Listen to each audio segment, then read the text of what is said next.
and good afternoon. So today, we are from Group 9 going to present our assignment 2, which is Community Project Management in Kuantan River. So before we start, I would like to introduce my group members. So this is Muklis Haris dan Ilmish Hakim, me, Umi Karina, and Fadlina. For introduction, aquaculture is in Malaysia comprises different sectors including food, water, freshwater fish and seaweed, and non-food, ornamental fish and aquatic plant commodities. More than 49,989 fish farmers and culturists are currently involved in the aquaculture sector. In this assignment, our group assignment assigned to develop an aquaculture project for giant freshwater prawn in the Kuantan River, Pahang, where there is a problem of water pollution and effluent from shrimp farm. As a result, we plan to build 5 ground ponds and hatchery for the project by treating and filtering the water taken from the estuary to make it suitable. Okay, this is objective. First, to learn how to manage aquaculture system. Next, to know how to manage waste properly. To help increase the household income of residents in the Kuantan River area. And lastly, to overcome the problem of water pollution. This is material and method.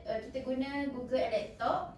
Lepas tu method dia gaining information from the internet, calculating cost and capital, evaluation article and books. So the first subject for the result is involvement of community. So the categories of people that's involved in these projects, they are from bottom and middle classes family, which is not too rich and not too poor. Then it must age between 19 and 50 because 19 for area 19 for the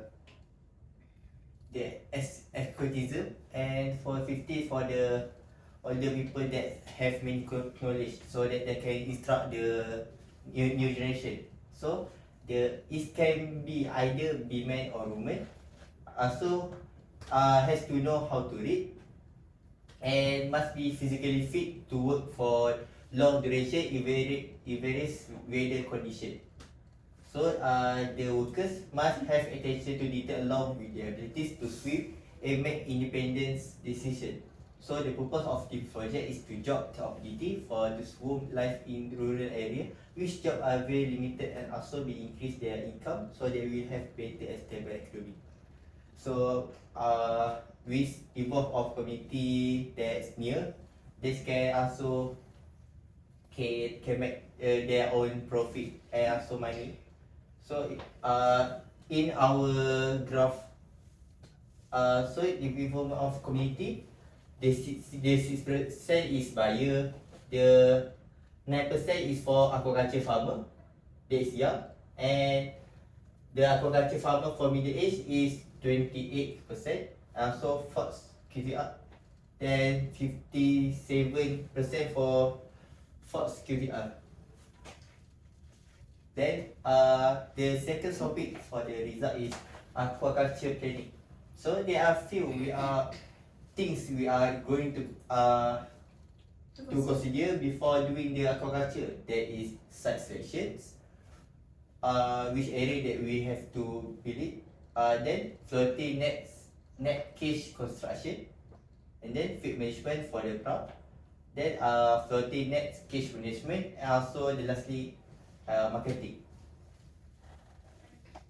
Okay, first we need to prepare farm equipment and tools such as paddle wheel to increase the dissolved oxygen in water. Multi-parameter to check the content of DO, salinity, pH and temperature and etc. Each pump must have its equipment and should not be used interchangeably to avoid confusion about the result of the examination of the condition of each pump. Okay, next, do regular water quality observation by observing water quality. Each pump personnel can find out if change of fluctuation feeding parameters may harm shrimp development. Usually, water quality observation are carried out physically, chemically and biologically. Measurement of physically parameter can be directly carried out when in pump. Meanwhile, chemical and biological parameter must be carried out in the laboratory. So this is our site selection. So the reason we choose the site selection, the site is because electricity supply. So kalau mudah untuk dapatkan electricity sebab kawasan yang kita pilih ni dekat dengan jalan. So nak linkkan elektrik tu lebih mudah. Next is water supply. So like pilihan site kita orang pun berdekatan dengan sungai, jadi mudah untuk dapat air, untuk ambil air dari sungai. Next is transportation.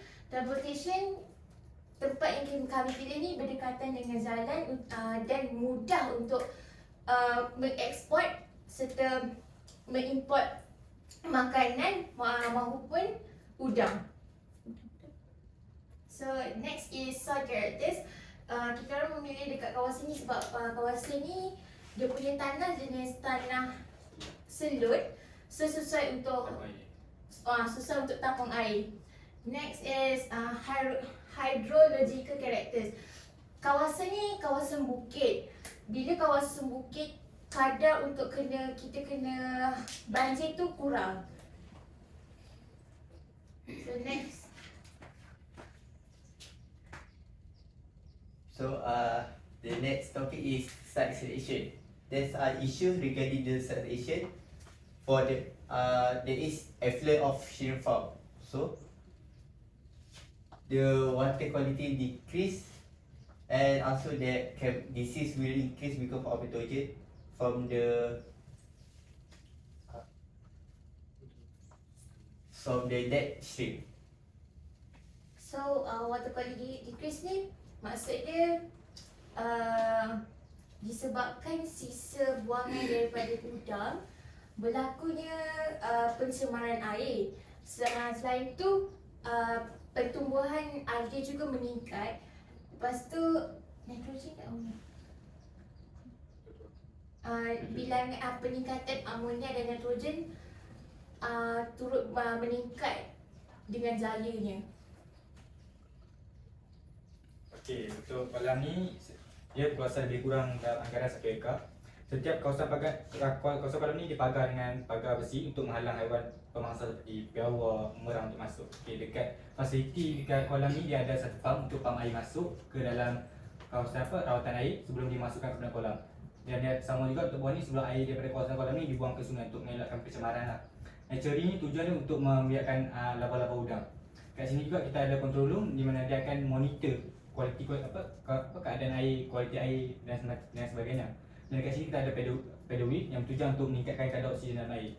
Okey, dekat sini kita ada kolam yang berkuasa 50 darab 50 meter. Lepas tu dalam kolam ni mempunyai kedalaman 1.7 hingga 2 meter, dan kat setiap kolam ni ada satu macam pulau. Pulau ni digunakan untuk tujuan untuk tanam pokok-pokoknya yang bertujuan untuk menyerap kandungan amonia ke dalam air sebab amonia tu dia sangat berbahaya pada udang. Okey, dekat sini kita juga ada rumah burung. Rumah burung ni bertujuan untuk rumah burung layang yang sebagai kawalan biologi untuk daripada serangga merosakkan tumbuhan-tumbuhan di kawasan sini lah. Okey, itu saja.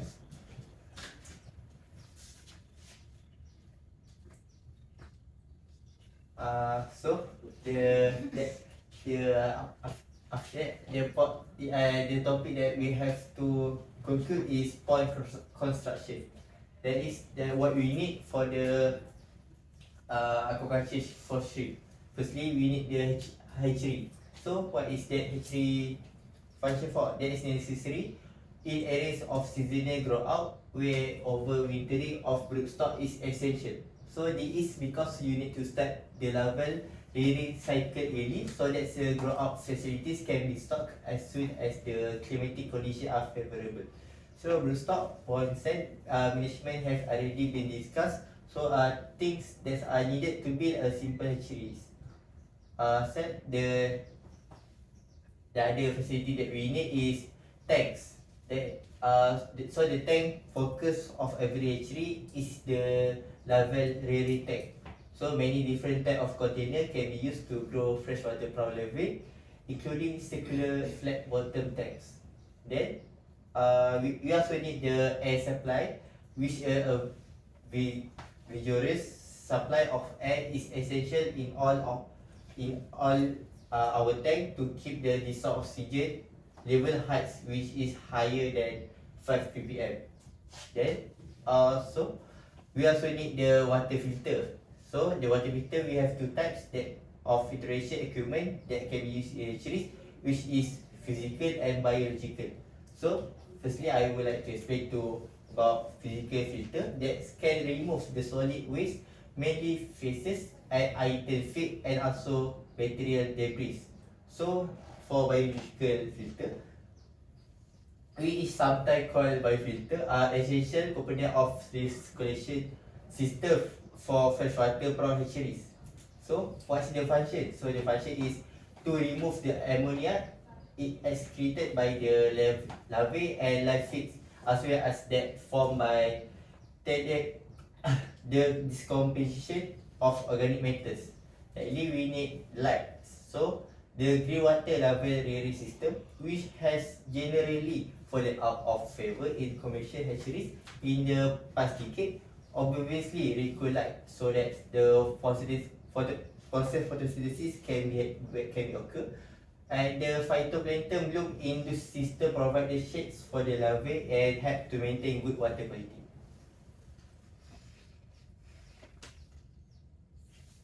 Okay, feed management. To ensure the right feeding management, feeding in the aquaculture farming must be done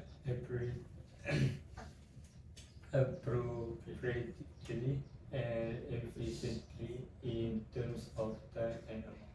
This is because most of the capital in aquaculture farming is spent on the feeding. Feeding time in the aquaculture farming business is usually regulated in feed management, whose quantity has been adjusted and calculated based on the age of the aquaculture species. In addition, the feed area, feeding level, and frequency of feeding are also considered. Okay, for management, stocking. Prawn are aggressive, characteristic, and notorious cannibalistic. The ideal stocking rate is 1 prawn per 1 square foot. Aeration feederways are the most efficient method of increase the dissolved oxygen level in the pond water. Basically, long shelf in general, feederway aerators have been developed, which can be operated in the remote areas for power supplies. Aerators need to ensure the water quality necessary for increase the productivity, for which maximum growth and survival rates are required, and emergency use, especially after particular harvest. Okay, lastly, harvesting, draining. The method and efficiency of rain harvesting depends on the design of the pond. As with any other method of harvesting, speed is important and harvesting should start variably in the morning while the temperature is cool. You can partially draw down the pond water level during the night before harvesting commences. Efficient total harvesting can best be achieved through the addition of a catch basin within a drainable pond. As you drain the pond, prawn will accumulate in the basin.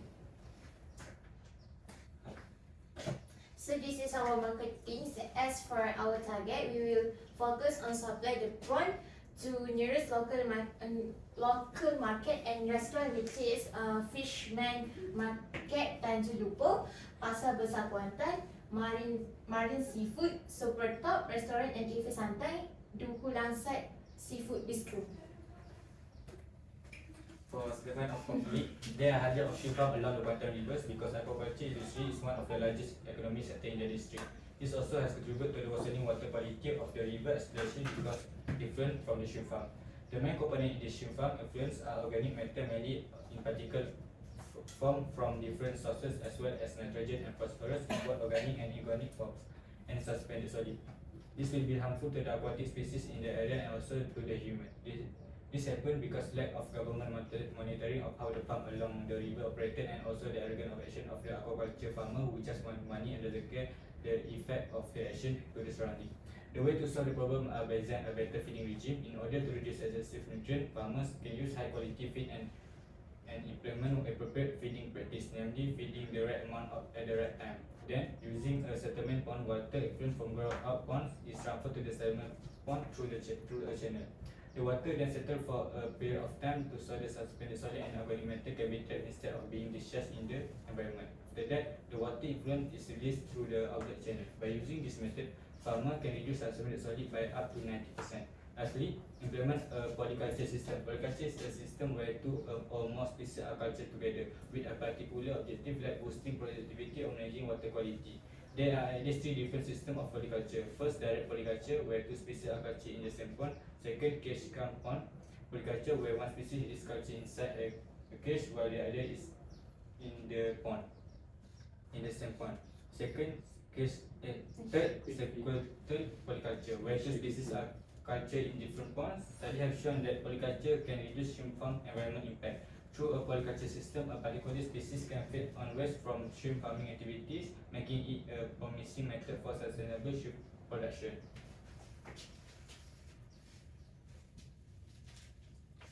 Land use issue. The selection site for the aquaculture farm are near the river, so we will have a easy access to water source.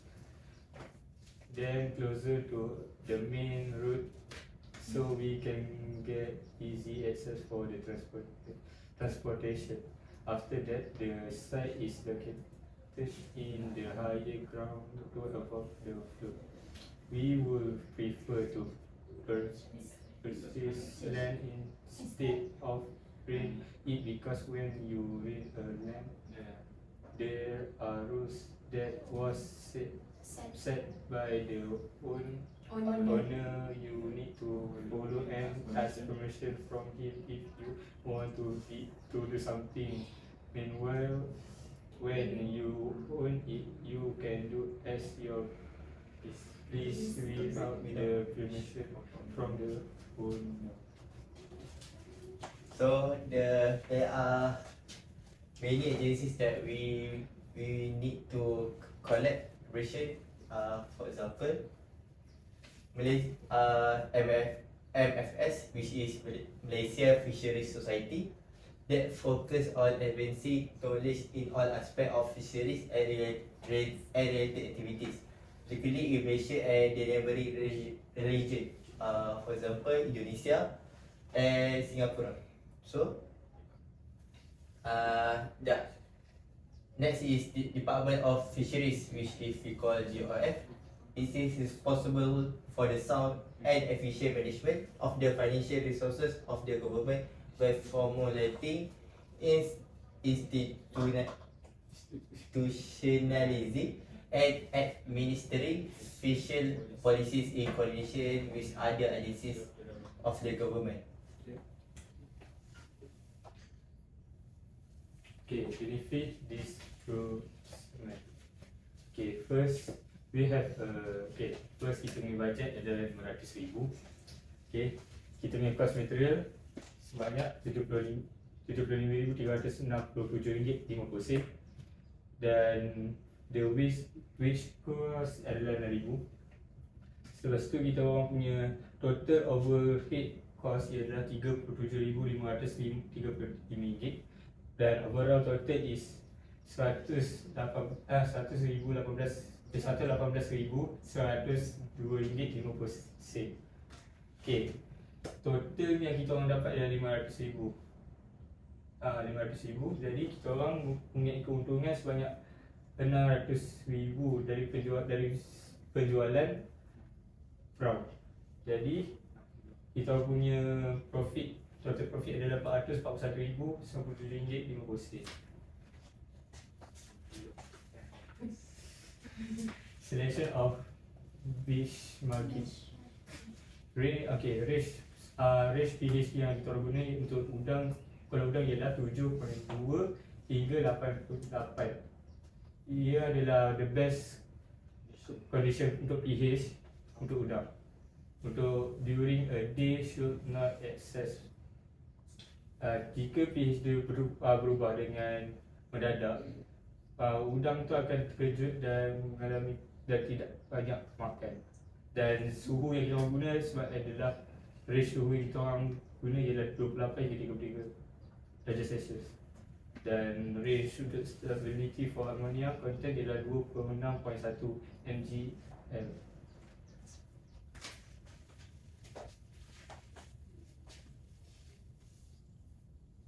Okay, sustainable use water waste without intensive to not throw the wastewater away. Firstly, we stop the type of water waste which can be used or not.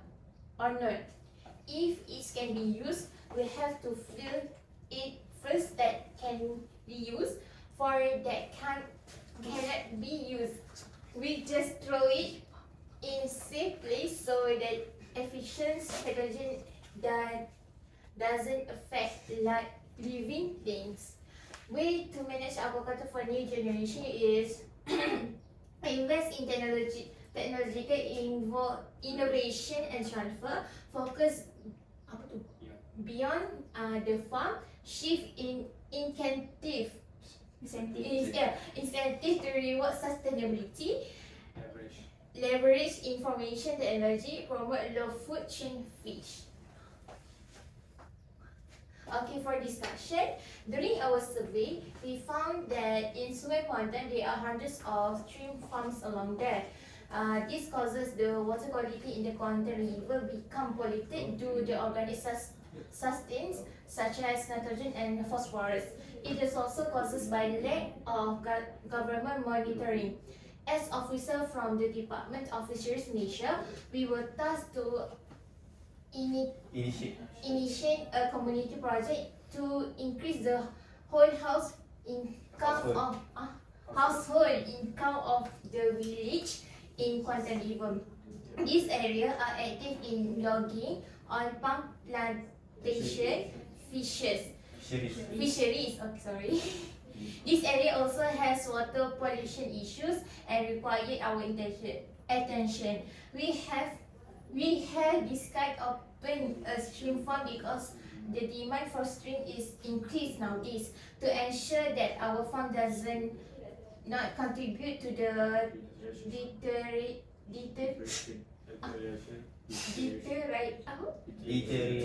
deterioration of water quality in Sungai Kuantan, we design a better feeding regime.